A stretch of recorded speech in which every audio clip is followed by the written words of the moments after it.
안녕하세요. 여러분 반갑습니다. 수요 성경 공부 시간입니다. 네, 이제 오시는 분들 서로 인사도 좀 나눠주시고 또 들어오실 때 좋아요도 눌러주시고 그럼 좋을 것 같아요. 날씨가 이제 완전히 가을을 완전히 들어선 것 같아요. 밤에는 제법 쌀쌀하고 이제 일교차도 있고 또 한 6시 정도 되면 이제 해가지고 이제 저녁도 좀 빨리 찾아오는 것 같죠? 이러다가 금방 겨울 되고 1년이 작년 한 해 시작할 때 올해 시작할 때 진짜 올 한 해가 길 것 같다고 생각했는데 벌써 10월이에요. 그러니까 우리 인생이 이렇게 빠른 거지. 제가 40대 딱 들었을 때 제가 40살이 됐을 때 우와, 내가 40살이라고? 이렇게 생각도 들었고, 또 이 40대가 10년이잖아요. 50살 될 때까지. 정말 많은 일을 할 줄 알았어. 정말 많은 일을 할 줄 알았는데, 벌써 7년, 8년이 지났는데, 별로 뭐 한 게 없는 거예요. 뭐 한 게 없고, 세월이 진짜 빠르다. 이렇게 생각이 들고, 하나님 앞에서 제가 뭐 별로 한 게 없다. 이런 부끄러운 마음, 또 죄송한 마음, 내가 정말 성경을 좀 제대로 읽고 가르쳐도 아니면 기도를 제대로 하든 아니면 뭔가를 제대로 했어도 이 10년 가까운 세월은 작은 세월이 아닌데 또 영적으로 게으르고 또 이렇게 망설이고 또 주변 환경이나 상황에 영향을 받아서 허송세월 보내고 이런 것들이 하나님 앞에 너무 많이 죄송한 것 같더라고요. 제가 그래서 지금 10월달 들어서서 이제 저희 교회 내년도 2025년도 이제 가스펠 교회를 기도를 시작을 했는데 기도하면서 준비하면서 좀 굳게 마음 먹은 몇 가지들이 있어요. 몇 가지들이 있는데 이제 굳게 마음 먹은 몇 가지들을 두고 제가 이제 연말에 여러분하고 말씀도 좀 많이 나눌 것 같고 또 송구 영신 예배도 준비를 해야 되니까 이제 또 11월 달에 특별 새벽 집회 때 이럴 때 여러분하고 많이 하나님이 주시는 마음들 또 하나님 앞에 기도하는 것들 여러분하고 많이 나눌 것 같아요. 저는 한동안 제가 뭐 맞았다 틀렸다 이건 아닌데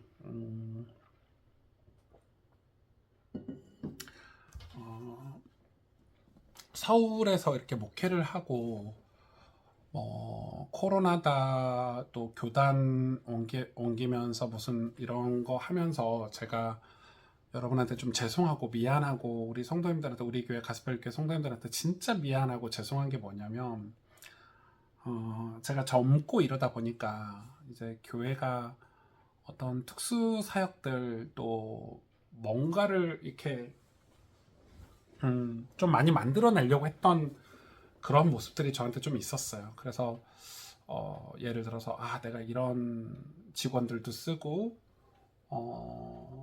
또 교회도 이렇게 하면 또 이런 결과가 있지 않을까 뭐 이런 것들도 없잖아 있었고 또 다른 교회들 뭐 큰 교회들 대형 교회들 보면서 나도 저거 해봐야지 뭐 이런 아주 자기 중심적이고 잘못된 아주 잘못된 방향으로 그게 뭐 악의가 있거나 뭐 어떤 계획이 있거나 이것도 아닌데도 지나고 보니까 제가 하나님 앞에서 너무 잘못했다 부끄럽다 또 하나님 앞에 죄송하고 우리 성도님들께 죄송하다 이런 게 있는 거예요. 왜냐면 저는 진짜 부흥을 경험하고 싶었고 저는 우리 교회 성도들이 진짜 은혜 받았으면 좋겠는데 진짜 은혜 받아서 그 은혜가 얼마나 큰지 체험하고 그리고 우리 마음이나 우리 삶이 주님의 마음과 연합시켜주는 게 제 목회 큰 어떤 목회 어떤 방향이었는데 그 사역을 하면서 제가 조금 이 주변 상황들을 보면서 그런 사역들을 이 방향을 제대로 가보지 못했던 그런 마음들이 좀 드는 것 같아요. 그러니까 뭘 자꾸 제가 잊어버렸냐면 제가 평생 목회하면서 그리고 평생 목사로 이렇게 사역하면서 저의 사역의 어떤 중심축에 항상 하나님의 은혜가 있었는데 그 하나님의 은혜가 있었는데 그걸 잃어버린 거지. 그래서 이제 올해 들어서 제가 그 은혜를 진짜 많이 회복을 했어요. 특히 창세기 설교를 들어가면서 그 은혜를 진짜 많이 회복을 했고, 그래서 이제 교회 중보기도 팀도 만들고, 다시 성도님들과 함께 기도해야 되겠다. 다시 성도님들과 함께 말씀 운동해야 되겠다. 성도님들과 함께 다시 예배 사역해야 되겠다. 그래서 지금 신방들이나 또 우리 청년들하고 성경 공부나 이런 것들이 진짜 하나님이 우리에게 은혜 주시는 게, 우리가 그 은혜를 받아서 모든 성도님들이 그 마음에 은혜가 넘쳐서 교회를 섬기고 이웃을 섬기고, 또 그 은혜들이 흘러가야 가정도 살아나고 자녀들에게도 신앙 교육을 똑바로 할 수 있는 부모의 삶을 살 수 있지 않을까. 근데 제가 그걸 되게 많이 놓친 것 같아요. 그게 이제 마음에 어떤 반응이 있어야 되잖아. 마음에 어떤 화학적인 반응이 있어야 되잖아. 그 은혜에 초점을 둔 교회 사역이 돼야 되겠다, 이런 생각이 지금 다시 하나님 은혜를 주셔가지고, 그래서 이번 11월 달에 할 새벽 집회 때도 이제 제가 큰 주제는 하나님 사랑에 관한 주제를 가지고 말씀을 나누려고 하고, 또 송구 영신 예배 내년도 교회 사역을 하면서 우리가 하나님 은혜를 정말 최우선에 두고 교회 사역을 하고, 그 은혜가 흘러 들어가는 우리 미자립 교회 사역이라든지 선교 사역이라든지 이런 걸 지금 기도 제목으로 좀 가지고 있어요. 이게 이 영적인 셈이라고 하거든요. 그냥 세상 사람들처럼 이렇게 따지는 거가 아니잖아요. 그래도 교회도 점검이 필요하고 영적으로라도 셈이 필요하잖아. 이런 사역을 했을 때 이게 어떤 효과가 있는지, 그리고 어떤 결과가 있는지, 이게 굉장히 중요한데, 이 영적인 셈이죠.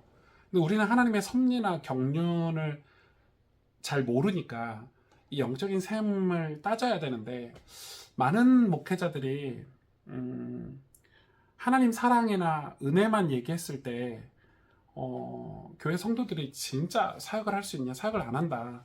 그리고 하나님께서 우리를 용서하시고 은혜를 베푸신다고만 가르치면 사람들이 죄를 짓지 않으려고 노력할 이유가 없다고 결론을 많이 지어요.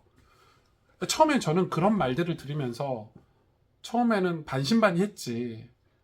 왜냐면은 이 은혜가 1년 365일 지속되기가 쉽지가 않고, 그리고 그렇게 은혜를 받았던 분들도 어떤 사건이나 환경이나 상황 앞에 다 꼬꾸러지는 모습들을 많이 보니까, 목회자적인 입장에서 영적인 셈을 할 때, 그게 아닌가? 하나님의 사랑, 하나님의 은혜가 전부가 아닌가? 그러면 이제 다른 사역들이 이렇게 보니까, 뭐 이렇게 저렇게 이런 게 이제 제가 이제 거기에 잠깐 속은 거죠. 그런 사역이 필요 없다는 게 아니에요. 그런 사역이 그 은혜로 말미암아 돼야 되는데, 그런 부분이 저한테 좀 있었어요. 근데 요한복음 14장 15절에 분명히 말씀하셨거든요. 너희가 나를 사랑하면 나의 계명을 지키리라. 너희가 나를 사랑하면 나의 계명을 지키리라. 그러니까 우리가 은혜를 진짜 받으면, 진짜 성령을 체험하고 하나님의 은혜가 얼마나 큰지, 하나님 사랑이 얼마나 큰지 경험하면 우리 마음이나 우리 삶이 주님과 연합하게 돼요. 그래서 계명을 지킬 수밖에 없는 거야. 하나님 말씀을 순종할 수밖에 없는 거지. 그 순종으로 인한 우리의 삶의 변화들, 역사들, 기적들, 그리고 주님의 몸된 교회를 세우는 어떤 헌신들이 나오는 건데, 계명 속에서 나오는 건데, 그게 하나님 사랑으로 인한 감사에서 나오는 자발적인 반응이 아니면 어려워요. 쉽지 않아. 그래서 제가 아무리 그런 얘기를 해도, 예를 들어서 교회가 이런 사역을 좀 해봅시다, 교회가 이런 사역을 해봅시다 얘기해도 움직이지 않는 게, 아직 은혜가 없구나. 은혜가 있다면 그 일에 반응하고 하나님 주신 마음으로 헌신하고 이렇게 할 텐데, 결국 은혜가 없구나, 이런 생각이 되게 많이 들었어요. 그래서 제가 코로나 때 좀 많이 위축이 됐고, 또 교단을 옮기면서 너무 많이 위축이 돼 있었던 것 같아, 제 자신이.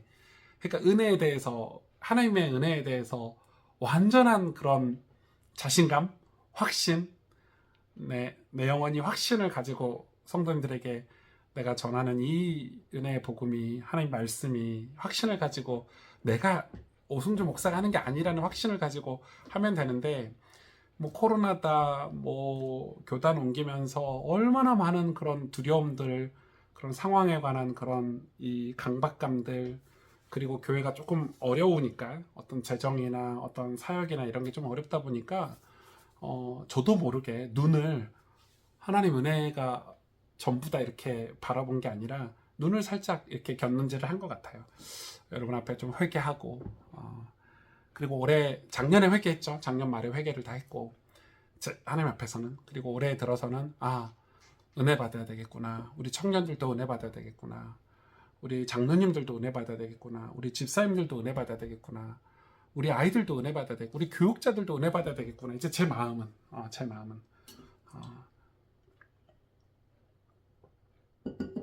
그러면서 지금 창세기 설교를 하고 있는 거예요, 여러분. 그 배경을 가지고 창세기 설교가 들어간 거예요.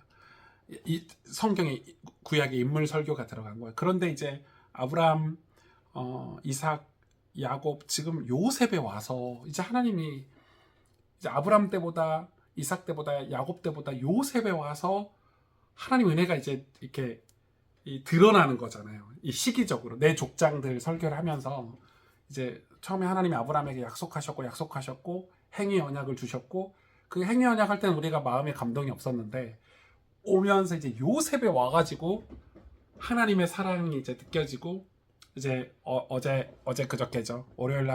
어제 그저께죠. 월요일 날 우리 성도님 한 분이 이 설교를 듣다가 펑펑 울었다는 거예요. 펑펑 울었다고 이제 카톡에 이제 장문에 이제 간증이 왔어. 목사님, 요셉 설교를 듣는데 하나님이 함께 하신다는 걸 잃어버리고 살았다는 거야, 그동안. 그런데 먼저 설교 드리면서 얼마나 울었는데, 그 울음이 뭐냐면 기뻐서, 하나님이 함께 하신다는 게 다시 기뻐서, 그리고 또 하나는 회개, 하나님 앞에 죄송하고, 하나님 함께 하셨는데도 불구하고 자기가 야곱처럼 살았다, 뭐 이렇게 표현하시더라고요.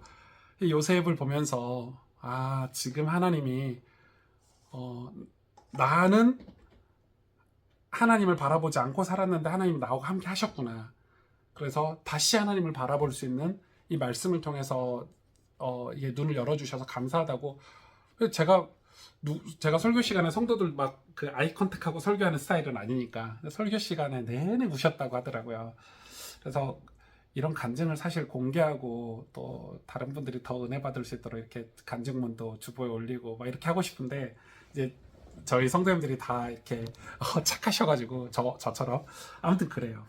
그런 지금 이 요셉에 와서 이제 우리가 은혜를 받고 있는 것 같아요. 그래서 이번 주 요셉 설교는 하나님을 만나는 시간, 하나님이 나와 함께 하시는 걸 깨닫고, 그게 형통이다, 그게 복이다, 하나님이 나와 함께 하시는 게 복이다, 하나님이 나와 함께 하시는 게 형통이다. 그래서 고난은 하나님을 만나는 시간이다. 이제 이 본문에서 그 주제를 가지고 설교를 했던 거죠. 제가 이번 달 추천 도서는 이 요셉 얘기를 들으시면서 배경 지식으로, 배경 사이드로 여러분 이 책을 제가 브라이언 채플 책을 2권을 추천을 한다고 했는데, 지난달 거는 그냥 그 에피타이저 느낌이고, 브라이언 채플 목사님이 우리가 일터에서 어떤 영성을 가져야 되는구나, 이런 에피타이저라면 그분의 책은 이거 한 권만 읽으면 돼요. 너무 좋은 책이에요. 이 책이 읽기도 그렇게 어렵지 않아요. 어렵지 않고, 은혜가 뭐냐, 그리고 이런 것도 있어요. 율법과 은혜 사이의 균형을 어떻게 잡을까, 우리가 늘 고민하는 거잖아요. 뭐 율법과 은혜 사이의 우리의 균형, 이런 것들도 있고, 이분이 이제 신학교 교수님 출신이기도 하지만 목회도 엄청 잘하신 분이라서 은혜를 어떻게 적용할까 우리 삶에, 이런 내용들이 너무 좋아요. 너무 좋고, 저는 이 책, 은혜가 이끄는 삶, 이 책 읽고 브라이언 채플 목사님에게 좀 많이 반해가지고 한동안 브라이언 채플 목사님 책에 빠져서 살았었거든요. 그래서 한번, 우리가 다 알고 있는 내용 같지만 사실 이런 책을 여러분이 읽고 안 읽고의 차이는 굉장히 커요. 그래서 10월 달에 이 책을 우리 가스펠교회 성도님들은 꼭 다, 이 영상을 보신 분들은 이 책을 꼭 사보세요. 책값이 좀 비싸긴 한데 12,000원이네. 제 목양실에도 있으니까 가져가세요. 깨끗해요. 제 책은 깨끗하니까 가져가시고, 그래서 책을 좀 읽으면 제가 주일날 지금 요셉 시리즈 설교하고 있는데 풍성하게 들으실 수 있어. 왜냐면 앞으로 이 책에 있는 신학적인 이슈들이 제 설교에 묻어서 나올 거거든요.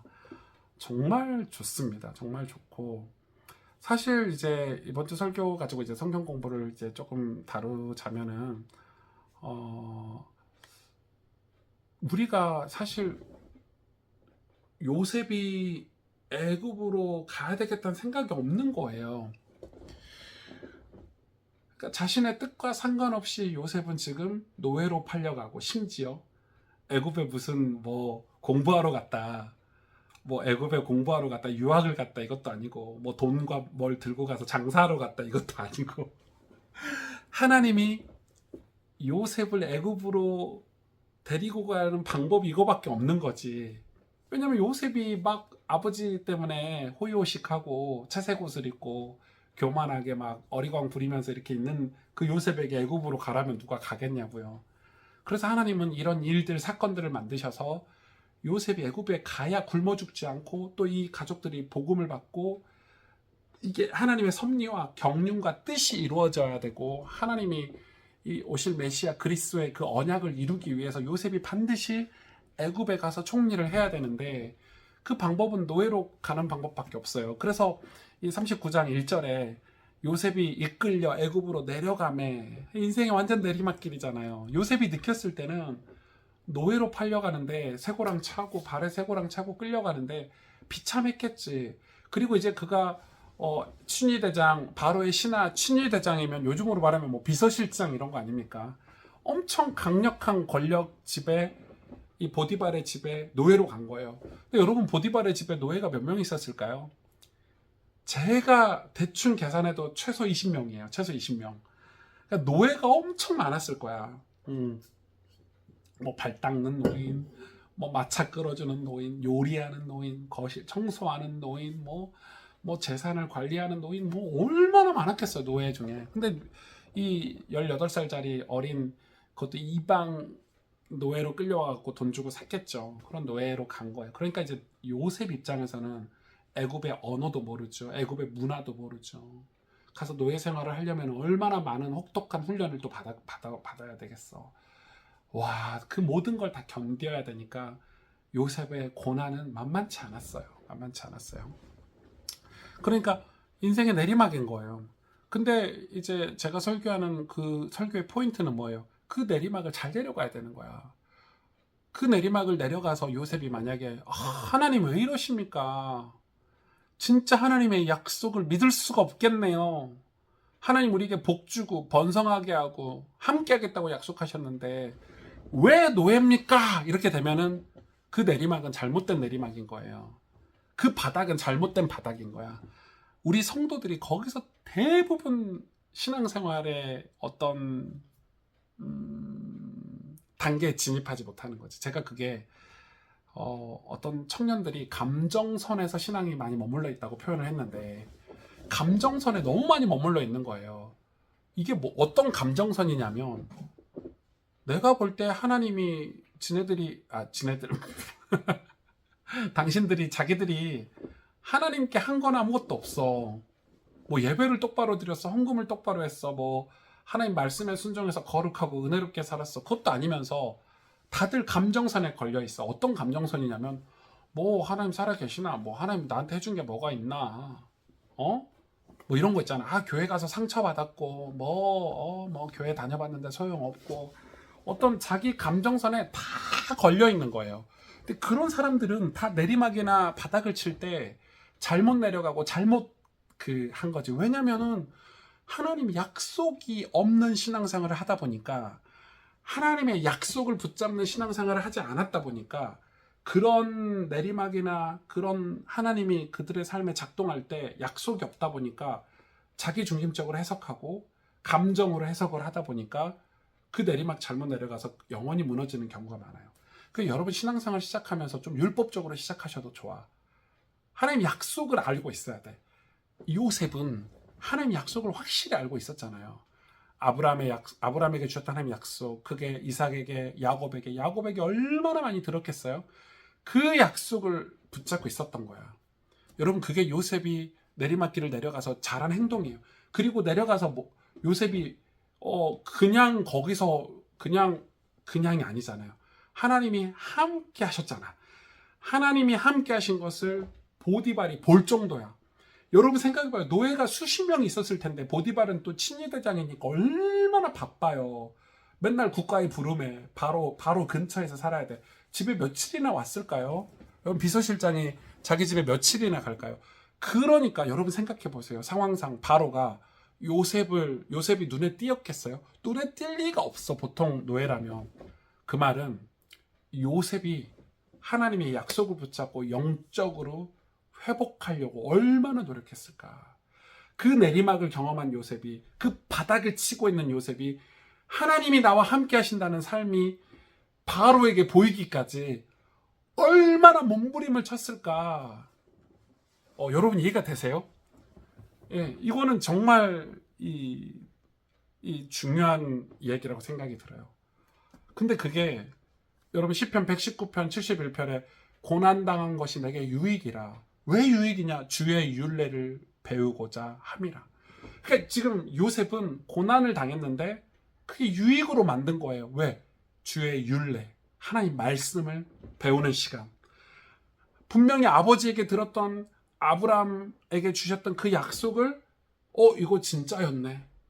이 약속을 내가 붙잡고 기도하고 하나님을 바라봐야지, 하나님을 만나야지 하고, 그 전에는 영적으로 요셉이 하나님을 만났다고 전 생각하진 않아요.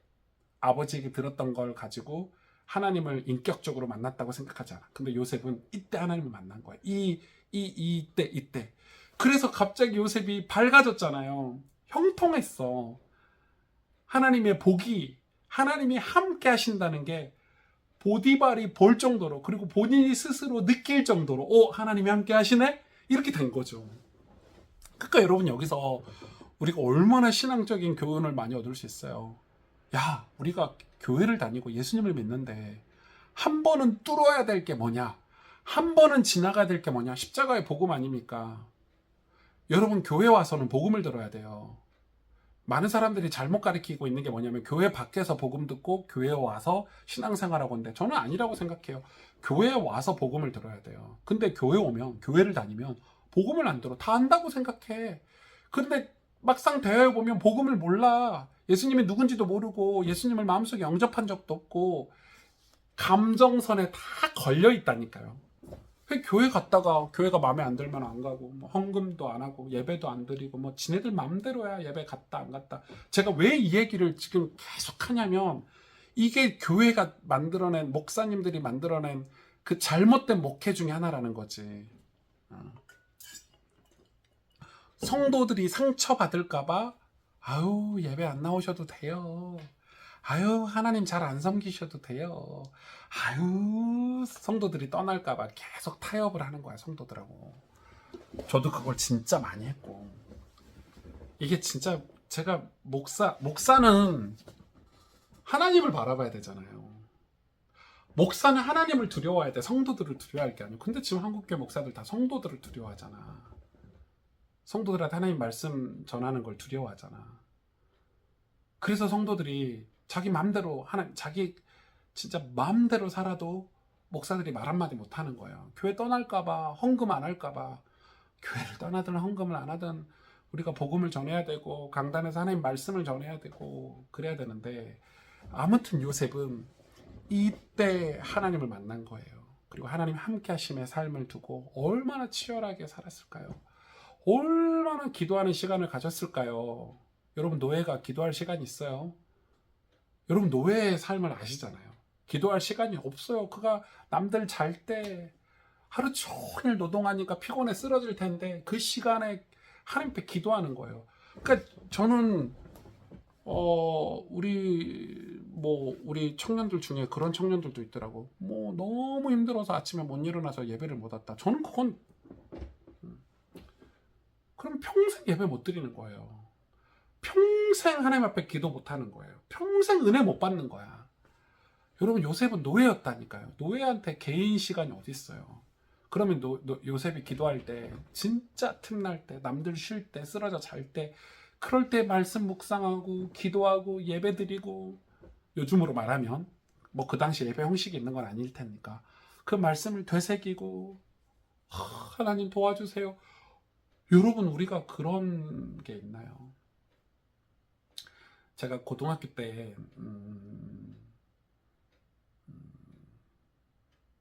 제가 진짜 갈등했던 때가 있어요. 무슨 갈등을 했냐면 예배를 드려야 되는데, 이제 고등학교 3학년 때 제 인문계 다니는 제 친구들이, 그 당시에는 요즘하고 좀 다르잖아요. 학교를 갔어. 광주에서 주일날 학교를 오게 하는 거야.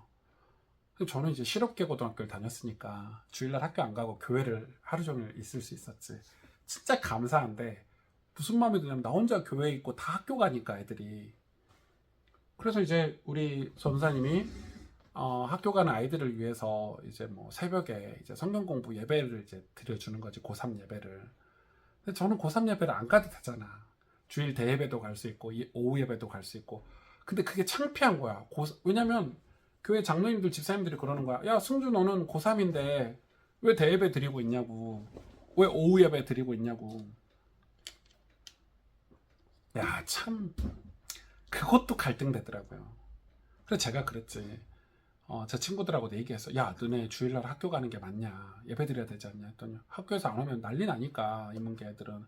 그러면 새벽 기도라도 드리고 일부 예배라도 드리고 매 맞아가면서 가야 되는 거 아니냐, 뭐 이렇게 했는데, 니는 잘 모른다고 얼마나 무서운지 뭐 이러면서 얘기했는데, 저는 그때 기도하고 하나님 은혜를 주셨어요. 그래, 내가 실업계 고등학교 다니는 게 창피한 것도 아니고, 주일날 쉬는데 내가 다른 인문계 다니는 내 친구들하고 같이 뭐 새벽에 뭐 고3 예배를 따로 드리고 이럴 필요가 있냐.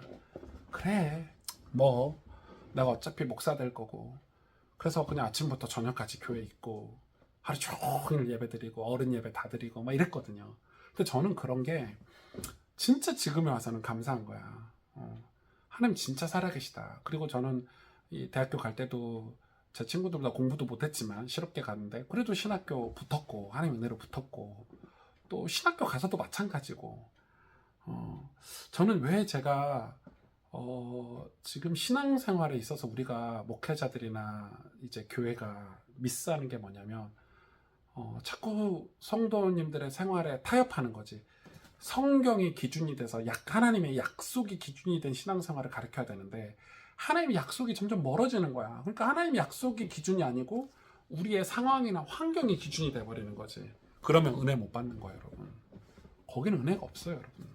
그건 은혜가 아니야. 감정이야. 내 생활이 잘 됐어, 뭐 결혼을 잘했어, 뭐 승진해서 돈을 많이 벌었어, 그거를 은혜라고 말하면 안 돼요.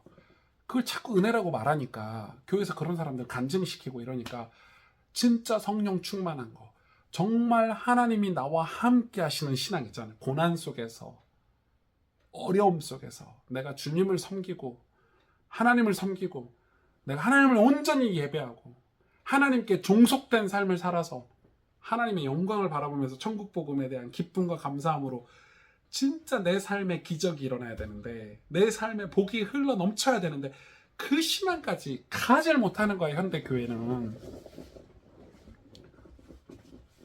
제가 얼마 전에 이 가을 특별 새벽 부흥회 집회를 이제 지방의 모 교회가 하는 걸 봤어요. 와, 진짜 큰 대형 교회거든요. 우와, 새벽에 4시 반에 새벽 집회를 하더라고. 4시 반에.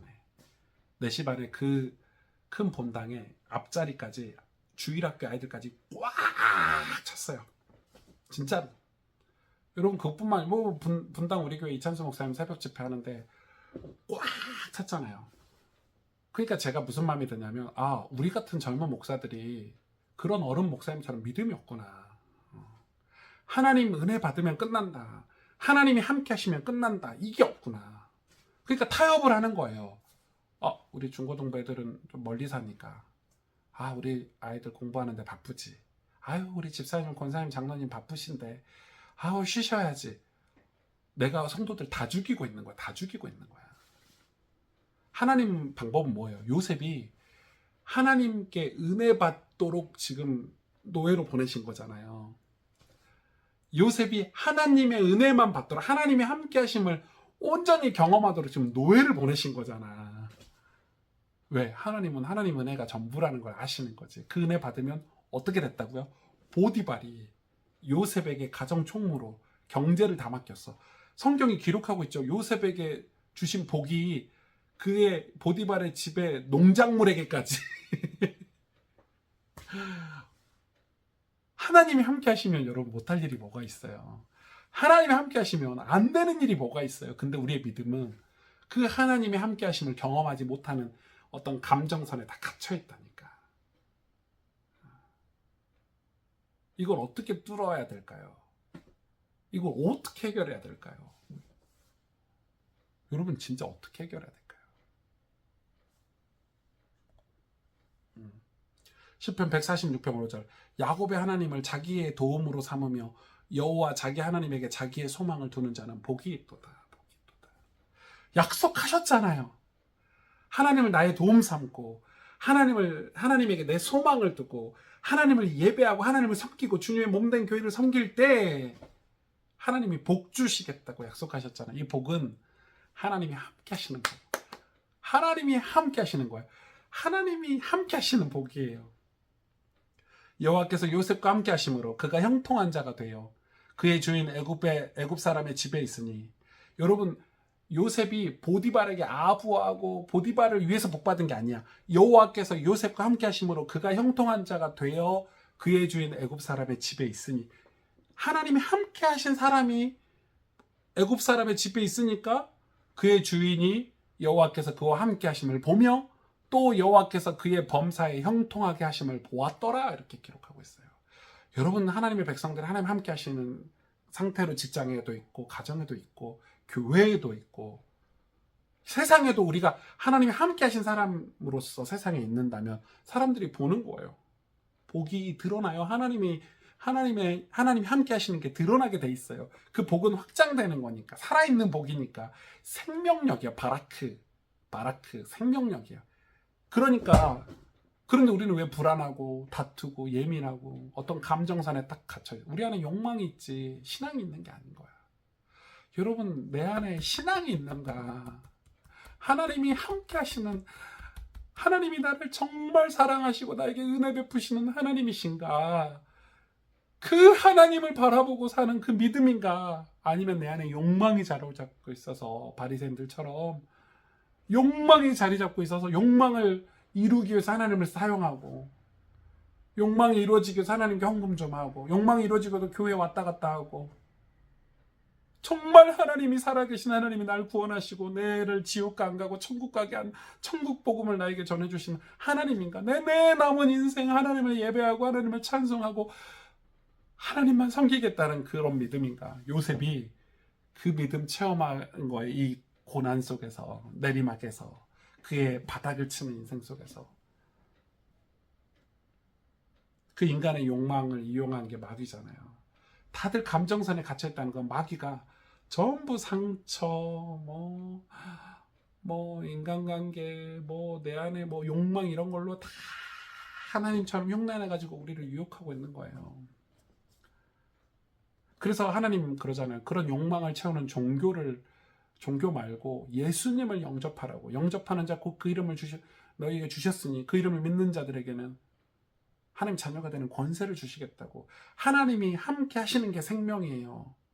생명만 따로 있는 게 아니라, 그래서 예수님이 요한복음 15장에 뭐라고 말씀하셨어요? 나는 포도나무에 너희는 가지라. 그가 내 안에, 내가 그 안에 거하면 사람이 열매를 많이 맺나니 나를 떠나서는 너희가 아무것도 할 수 없다. 생명은 뭐냐면 예수님과 함께하는 게 생명이에요. 생명이신 예수님과 접붙여 있는 게, 연합하는 게 생명이야. 생명이 별도로 있는 게 아니야. 우리는 복음을, 예수 생명을 따로 갖고 있다고 생각하는데 그게 하나님이 함께 하셔야 돼요. 생명이 함께 하는 거야.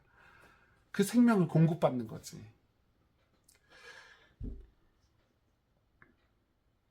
우리 신앙은 이 복을 받아야 승산이 있어요. 승리할 수 있어요. 이 복이 있어야 교회도 이 복이 있어야 돼요. 바닥을 치냐, 어떤 상황이나 어떤 환경에 있냐가 중요한 게 아니라 교회도 하나님이 함께 하셔야 돼. 여러분 교회가 하나님 함께 하신다는 게 뭐가 있을까요? 제가 이 책을 여러 번 읽었는데 와,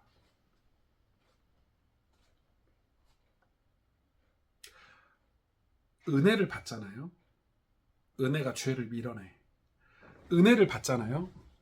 은혜가 들어오면 은혜가 아닌 것들을 밀어낸단 말이에요.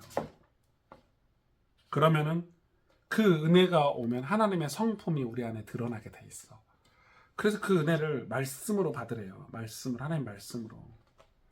그러니까 여러분 이 책을 꼭 읽어보셔야 돼요. 그러면은 말씀이 살아나. 말씀을 배우고 싶고 말씀을 사모하게 돼.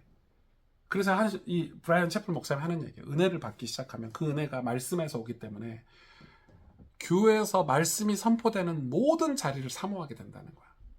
그래서 이 브라이언 채플 목사님이 담임 목사로 갈 때 이제 학교에서 가르치다가 이제 교회에서 청빙해서 갈 때 그 교회 내건 조건이 뭐냐면 이제 자기는 말씀 사역에 전무할 수 있도록 해달라 이거였고, 그리고 교회 리더들이 이 목사님을 청빙할 때 이 교회 리더들이 목사님이 설교하는 자리, 예배하는 자리에 다 가겠다 이런 약속을 했다고 하더라고요.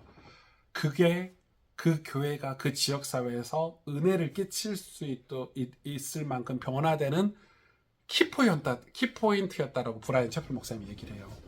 그런데 이제 제가 그러면 따져보는 거죠. 내가 말씀을 선포하는 자리에 우리 장로님들, 권사님들이나 교회 리더들이 오나? 아침 중보기도에 오시나?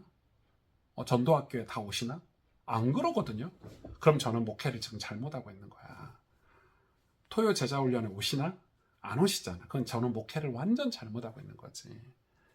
그거를 우리 장로님들에게 제가 설득하고 우리 장로님들 마음에 그게 감동이 되도록 제가 해야 되는 거고. 그러니까 이제 뭐냐면 내가 주님의 몸된 교회가 돼서 은혜를 받아서 내가 성장하기 위해서는 이 교회가 같이 성장을 해야 되잖아요. 주님의 몸된 교회하다가 분리될 수 없으니까.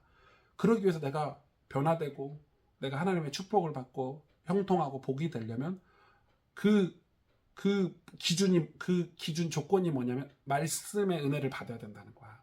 그럼 말씀 듣는 자리를 사모하게 되는 거지. 금요예배든 뭐든 뭐 이런 성경 공부든 그 교회 리더들이 참여를 해야 되는 거죠. 여러분, 제가 한 달에 한 번 하는 토요 제자훈련은 우리 나눔지기들은 목숨 걸고 오셔야 되지 않을까요? 그것 때문에 만들었는데, 제가 리더 훈련 하려고 만들었는데, 제 생각에 장로님들은 한 달에 한 번 하는 토요 제자훈련 다 오셔야 되는 거 아닌가요? 양심적으로. 내가 이 교회 장로다. 최소한 내가 이 교회에서 장로 노릇을 하고 있다. 그런 약간의 믿음이라도, 하나님이 나에게 기름 부으셔서 내가 이 교회를 섬기도록 장로로 부르셨구나라고 약간의 이만큼 믿음이라도 있다면 토요 제자훈련 오셔야 되는 거 아니에요? 제가 장로님들, 권사님들, 이 나눔지기들, 교회 리더들을 생각해서 만든 제자훈련인데, 오승주 목사의 설교를 들어라, 오승주 목사의 제자가 되라, 이 말이 아니잖아요. 그런데 우리 교회에 필요한 사역이잖아요. 우리가 성경을 이해하고 하나님 말씀에서 우리 교회에 요구하시는 어떤 이 리더들이 성숙한 신앙을 갖기 위한 제자훈련이 토요일날 만들어졌는데, 저는 그게 되게 좀 속상해요. 물론 장로님들이 바쁘셔서 영상으로 보거나 나중에 다 참고하시겠지. 그럼 다행이고. 저는 조금 그거에 대해서 제가 용기가 좀 없었던 것 같아요. 장로님들께 그런 말을 못해. 우리 권사님들께도 말을 잘 못해. 권사님들 금요기도에 오셔서 같이 기도합시다, 이 말을 못해. 왜냐하면 좀 멀고 바쁘고. 근데 역사적으로 봤을 때 멀고 바쁜 게 아니야. 제가 요즘 많이 느낀 게, 내가 진짜 회개가 되는 게, 진짜 비교하는 게 아니에요. 우리 한국교회 부흥 때 막 십리길이면은 4km 아닙니까? 4km, 십리가 4km. 4km를 걸어서 갔다니까. 등에 애 메고 도시락 싸가지고 교회 주일마다 그렇게 갔다니까. 새벽 기도하러 가고. 여러분, 교회가 어디 있습니까 그 당시에. 그래서 그 말씀 예배 하나 드리려고 간 거에 십리길씩 걸어서. 그래서 예배 드리고 막 울고, 예배 온 게 감사해서, 말씀 듣는 게 감사해서, 그럼 막 꼼꼼히 그때 당시에 유튜브가 있어요. 뭐 생방송이 있어요. 주일날 다시 들을 수 있는 시스템이 있어요. 뭐 테이프가 있어요. 그러니까 그 말씀을 주중에 묵상을 해야 되니까 메모를 해가지고 우리 이상규 교수님 댁에 가면 그런 자료가 있더라고. 메모를 해가지고 그거 월요일 날 가서 읽고 묵상하고 가정 복음화를 위해서 내 남편 내 아이들이 예수님 믿도록 기도하고 그런 가정들이 막 자녀들이 유학 가고 막 잘 되고 예수님 믿는 사람들이 막 축복받고 부자 되고 그래서 교회 짓고 병원 짓고 그래서 한국 교회 그 부흥회 때 한국 모든 재반 시설도 같이 성장할 수 있었던 거예요. 여러분 한국 교회는 기독교를 빼고 말할 수 없어요. 여러분 증거 대보세요. 기독교 없이 한국 대한민국이 지금 있었습니까? 독립운동했던 거 한국의 기반 시설 대학교 병원 기독교 아닌 거 말해보세요. 연세대 고려대 서울대 말해보세요. 다 기독교예요. 부산대 전부 선교사들이 세운 학교들이에요. 그러니까 여러분 확 자신할 수 있잖아. 그러면 오늘날은 그게 혜택이 안 되냐고. 오늘날 하나님이 주시는 복. 근데 우리가 지금 자녀들이 복 받는다 했을 때 지금 우리 부모님들이 자녀들 신앙교육 안 시키잖아요. 학원 보내고 어디 뭐 보내고 지금 그 말은 그걸로 성공하겠다는 거잖아. 근데 그 성공할 수 있지. 세상에서 돈도 벌고 의사도 되고 판사도 되고 검사도 되고. 그런데 하나님을 섬기는 신앙을 잃어버렸다. 그럼 그 책임은요. 그 친구들이 나중에 가서 하나님을 대적한다. 어떡할 건데요. 그래서 하나님은 이 아브라함 가문을 부르시고 이 가문을 축복하시겠다고 약속하셔서 요셉을 요셉대로 놔두면 안 되고 요셉의 형들을 요셉 형대로 놔두면 안 되니까 고난으로 끌고 가신 거라니까. 기도하라고. 하나님이 함께 하심을 경험하라고. 하나님이 복의 근원이라는 걸 알라고. 하나님이 약속을 지키시는 분이라는 걸. 하나님이 나와 함께 하시면은 내가 복 받는다는 사실을 체험하라고 요셉을 보디발의 집에 보내셨다니까 여러분.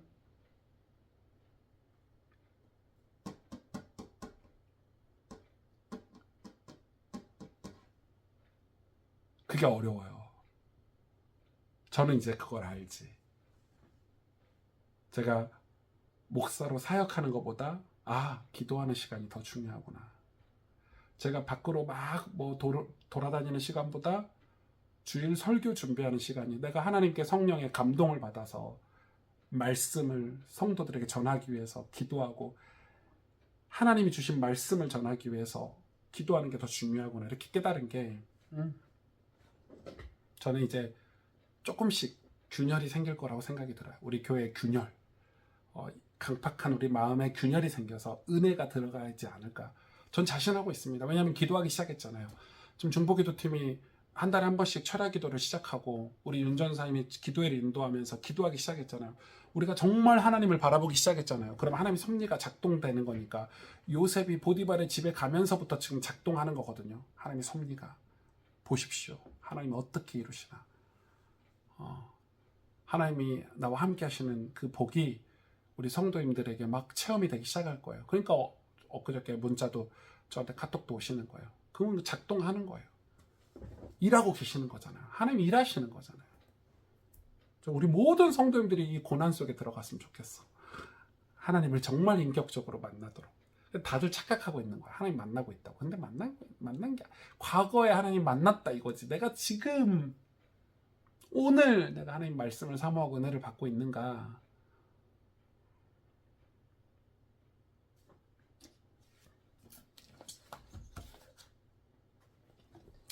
정리를 할게요. 이 책 꼭 사서 보셔야 됩니다. 보시고 또 이 성경 공부도 많이 보시더라고요. 조회수가 그래도 우리 성도님들은 다 보시겠지 이런 생각이 들고 꼭 들어보시고 또 주일 설교도 여러분 유튜브에 올라오니까 충분히 두 번, 세 번, 네 번 들어보시고 모르는 거 있으면 물어보고 기도받고 싶거나 양육받고 싶으면 우리 전도사들, 교육자들이 여러분 우리 교육자들이 주중에 한가하면 안 돼요. 우리 교육자들이 바빠야 돼. 여러분이 자꾸 교육자를 찾고 전도사님 저희 집 신방 좀 와주세요. 우리 아이들 좀 만나주세요. 목사님 좀 우리 집 좀 와서 기도해 주세요. 여러분 은혜 받으려고 별짓을 다 해야 돼요. 은혜 받으려고 여러분 목숨 걸고 사셔야 여러분 요셉처럼 하나님이 함께 하시는 삶을 사는 거예요. 그게 하나님이 하시는 방식이라는 걸 우리가 알아야 돼요. 네. 성경 공부 내용은 여기서 끝났습니다. 여러분 오늘 성경 공부 내용 듣고 이렇게 은혜를 주일 설교를 그 은혜 나누고 싶은 간증들이 있으면 댓글에 남겨주시면 또 서로가 공유하고 좋을 것 같아요. 그리고 그렇게 남겨주시면 좋을 것 같고, 그리고 좋아요도 한 번씩 눌러주시고, 주일 설교도 우리 가스펠교회 설교를 들으시면서 뭐 한 200분 정도 듣거든요. 한 편당 1부, 2부 200분씩. 좋아요는 맨날 10몇 개야. 뭐 진짜 좋아야 누르는 게 좋아요긴 한데, 그래도 우리 가스펠교회 성도님들은 다 눌러주셔야 되는 거 아닌가. 제가 그랬잖아요. 이게 전도라고. 이게 전도라고. 지금은 이제 미디어로 설교를 듣고 교회를 등록하고 오는 시대니까 그래 같이 기도하면서 제 사역을 조금 많이 응원해 주시고 또 해주시면 좋을 것 같아요. 그리고 좀 힘드시더라도 주일날 아침 중보기도 모임이나 또 교회에서 토요 제자훈련이나 전도학교 이런 데는 좀 힘있게 참석을 해주셔야 돼요. 온라인으로 들으면 좋지. 근데 힘은 사람이 실제로 모여야 되잖아. 그래서 히브리서에 말씀 때 모이기를 패하는 자들을 경계하라고 했거든요. 자꾸 집에서 인터넷으로 편하게 들으면 말씀은 듣기가 좋을 수 있는데, 여러분 교회가 교회 되려면 모여야 돼요. 주일날도 모여야 되고 기도회 때도 모여야 되고. 여러분 2사람이 모여서 기도하는 것보다 10사람이 모여서 기도하는 게 힘있고, 10사람이 모여서 기도하는 것보다 50명이 모여서 기도하는 게 힘있지 않습니까? 한 달에 한 번 하는 금요 기도에도 여러분 많이 오시고, 이제는 여러분 우리가 모여서 기도하고 은혜를 구해야 될 때 아닙니까? 우리 힘으로 안 돼. 우리 힘으로 인생의 세월이 10년, 20년이 그냥 지나간다니까요. 그러는 동안 우리 자녀들 다 교회 떠나고 은혜 못 받고 하나님 복 주시는 것도 모르고 감사할 줄도 모르고 다 그 상처에 갇혀가지고 세상에 다 유혹에 넘어가고. 여러분 그럼 너무 억울하잖아요. 정말 하나님께 은혜 받고 복 받고 싶은 욕심이 많은데 우리 진짜 하나님이 함께 하신 거 경험해보고 싶지 않습니까? 그러면 여러분 진짜 막 은혜 받으려고 몸부림치셔야 돼요. 다른 사람 보지 마요. 다른 사람하고, 제가 그래서 고등학교 3학년 때 얘기한 거잖아요. 뭐 다른 사람이 오든 말든 나는 가겠다. 나는 은혜 받겠다. 나는 말씀 선포되는 자리는 다 가겠다. 이런 목이 봐. 그런 욕심이 있으셔야 돼요. 기도하면서 은혜 받아봅시다, 여러분. 같이 묵상 기도하고 새 성경 공부 마치겠습니다. 아버지 주님, 정말 은혜 받게 해주시고 정말 은혜를 사모하는 마음을 주시고 말씀으로 은혜 받게 하시고 우리가 정말 하나님 은혜로 하나님 나와 함께 하심을 경험하는 능력 있는 그리스도인들이 되게 도와주세요. 주님, 예수님의 이름으로 기도했습니다. 아멘. 여러분 평안한 밤 되시고 금요 예배 때 만나고, 이번 주 토요일 날은 토요 제자훈련이 있으니까 토요 제자훈련 때 봅시다. 토요일 날 오전 10시에 한 2시간, 3시간 정도 강의를 하는데 꼭 참여해 주시기를 부탁을 드릴게요. 토요 제자훈련 끝나고 우리 청년들 성경 공부도 있네. 엄청 바쁘네. 예, 지난주부터 준비를 하고 있어요. 갑자기 몰려있기 때문에 저도 분산해서 잘 준비해서 하고 있습니다. 여러분 안녕. 평안한 밤 되세요. 감기 조심하세요. 일교차가 심하니까. 안녕.